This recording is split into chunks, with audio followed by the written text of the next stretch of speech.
আজি আদ্যশ্ৰাদ্ধ এইকেইটা দিন কেনেকুৱা গ'ল, অসমীয়া ৰাইজৰ বাবে কেনেকুৱা দিন পাৰ কৰিছোঁ আমি সকলোৱে জানো।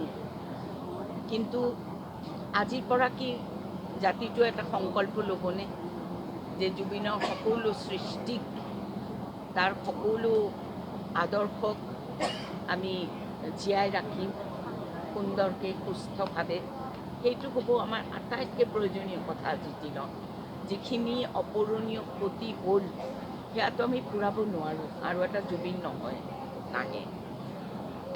অকল এটা ছিংগাৰ নহয়, এনেকুৱা ধৰণৰ ব্যক্তিত্ববিলাকে অকল ছিংগিং নহয়, সকলো দিশত সমাজৰ সকলো দিশতে কনচাৰ্ণ যিটো মানুহ, সি মানুহ কি, সি ল'ৰা এটা।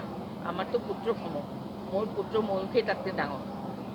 যে মই মানে সেইটোৱে কথা, মই আবেদন এটা ৰাইজক জনাব খোজোঁ যে আমি তাক সুন্দৰভাৱে জীয়াই ৰাখোঁ, কোনো ধৰণৰ বিশৃংখল এটা হেৰি নকৰাকৈ সমাজ গঠনৰ বাবে এই যিখিনি তাৰ আদৰ্শ আছিলে সেইটোৰে সৈতে আমি যদি জুবিনক জীয়াই ৰাখিব পাৰোঁ, আমি ভাবিম আমি অসমীয়া জাতিটোৱে আমি কিবা এটা সঁচা মূল্য দিব পাৰিলোঁ জুবিনৰ কাৰণে। আদাৰৱাইজ কিন্তু মই ভাবোঁ অকল হুলস্থুল কৰি, অকল চিঞৰ বাখৰ কৰি পেলাই এই কামটো নহ'ব দেই। মই জয়ন্ত হাজৰিকা উদ্যানত ডেইলি আমি শান্তি প্ৰাৰ্থনা কৰি আছোঁ। কেতিয়াবা চাকি জ্বলাইছোঁ, কেণ্ডেল জ্বলাইছোঁ। বেটিকৰ মাজৰ পৰা পৰহি মই নাছিলোঁ, মই অৰুণাচলত আছিলোঁ। তাৰ অৰুণাচল গভৰ্ণমেণ্টে ভূপেন্দাৰ শতবৰ্ষ পাতিছিলে, তাক নিমন্ত্ৰণ কৰিছিলে, যাবলৈ বাধ্য হ'ল। কিন্তু চলি আছে আমাৰ এই উদ্যানখনত। মই কৈছোঁ তাৰ শান্তি কামনাৰ কাৰণে কৰি থাক, চাৰিওফালে যত মানুহ আছে।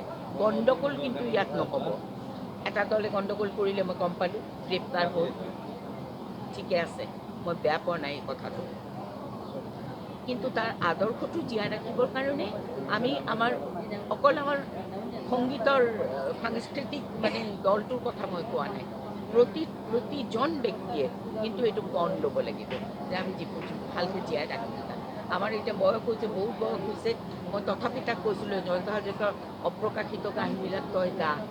বম্বেত ময়ূখক লগ পাই পেলাই কৈছে, মিঠু বড়োক কৈছে, জয়ন্ত হাজৰিকাৰ অপ্ৰকাশিত গান মই গাম, তুমি নহয়, তোমাৰ কথা কোৱা নাই, ৰাজাক জোকাই পেলাই কৈছে। ময়ূখে কৈছে গাবা তুমি, এইটো মাৰ বহুত বছৰৰ পৰিকল্পনা। তেওঁ মোক কৈছে মই গাম, এইবাৰ গৈ পেলাই গাম। সেই পৰিকল্পনাটো মোৰ আধৰুৱা হৈ থাকিলে। সেইটো এটা মোৰ খুব দুখ। মোৰ খুব ইচ্ছা আছিলে জয়ন্ত হাজৰিকাৰ এটা অপ্ৰকাশিত গান মই জুবিনক কৈছিলোঁ তাক মই এইটো কথা, চাহ জুবিন, জয়ন্ত হাজৰিকাৰ অপ্ৰকাশিত গান গাব জুবিন গাৰ্গে, এইটো কিমান ভাল কথা হ'ব। তই জয়ন্ত হাজৰিকাৰ গোৱা গানবিলাক নাগাবি, দৰকাৰ নাই, তই অপ্ৰকাশিত গানবিলাক, তেতিয়া লাইম লাইটত আহিব। ৰাজাই কয়, মা মই গালে 5 লাখ শুনিব, সি গালে 50 কোটিয়ে শুনিব, গতিকে তাৰ হয়তো আমি গোৱাম। আছে 10-12টা গান, নহ'ল আৰু সেই দুখটো থাকি গ'ল বাবা।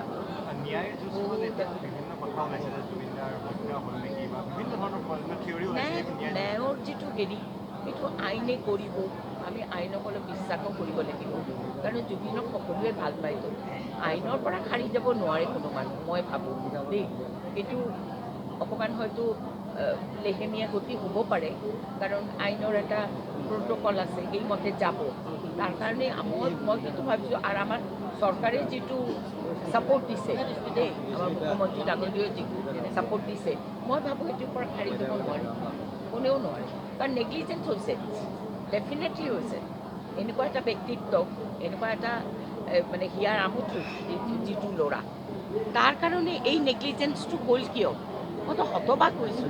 সেই মানুহটোৰ লগতে, ল'ৰাটোৰ লগতে হিতেশ বৰুৱা ডক্টৰৰ লগত কথা পাতিছোঁ, কৈছে বাইদেউ মই প্ৰত্যেক দিনাই কৈছিলোঁ তাৰ কাৰণে পানী বেয়া, তাৰ কাৰণে জুই বেয়া, তোমালোকে এটা ডাক্তৰ লৈ যাব নোৱাৰা? গান গোৱাটো মেইন কথা নেকি? সেই মানুহটোক জীয়াই ৰাখিব নালাগে নেকি? আমি কৰ্তব্য নাই নেকি? বহুত দুখ হৈছে কিন্তু দেই, বহুত ভুল হৈছে, বহুত ভুল হৈছে। এইটো কোনেও মানি ল'ব পৰা নাই, অকল মই নহয়, আমাৰ কোনো মানুহে এইটো মানি ল'ব পৰা নাই। যিটো ভুল হ'ল, আৰু সেইটোতো আমি হেৰুৱালোঁ ন।